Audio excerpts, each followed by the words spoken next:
মাইক্রোসফটের একটা জরিপ শোনাই আপনাদেরকে। তারা সারা পৃথিবীতে গুজব, ভুয়া আর মিথ্যা নিউজ ছড়ানোতে কোন দেশ সেরা একটা রিপোর্ট করেছে। এর মধ্যে 1 নম্বরে এসেছে ভারতের নাম। মাইক্রোসফট তো মুসলমানরা চালায় না, কথা বোঝে নাই বোধহয়।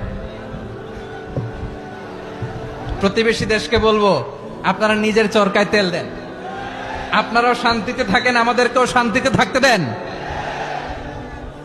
সব চেঞ্জ করা যায়, প্রতিবেশী চেঞ্জ করা যায় না। আমাদের ল্যান্ড তাদের ল্যান্ড, পাশাপাশি। আমরা চাই তারাও সুখে থাক, আমরাও সুখে থাকি, ঠিক কিনা? কিন্তু প্রতিবেশী হলে বন্ধুত্বপূর্ণ আচরণ করতে হয়। প্রতিবেশী যদি বন্ধু না হয়ে প্রভু হতে চায়, এরকম দানব প্রতিবেশী কেউ চায় না। ভারত যদি বন্ধুত্ব উপহার দেয়, আমরাও বন্ধুত্ব দিব, কি বলেন? তারা যদি বন্ধু সুলভ আচরণ করে, আমরাও বন্ধুত্ব উপহার দেব। কারণ আমাদের পররাষ্ট্র নীতি হচ্ছে সবার সাথে বন্ধুত্ব, কারো সাথে বৈরিতা নয়। আলহামদুলিল্লাহ বলেন, কত চমৎকার পলিসি আমাদের।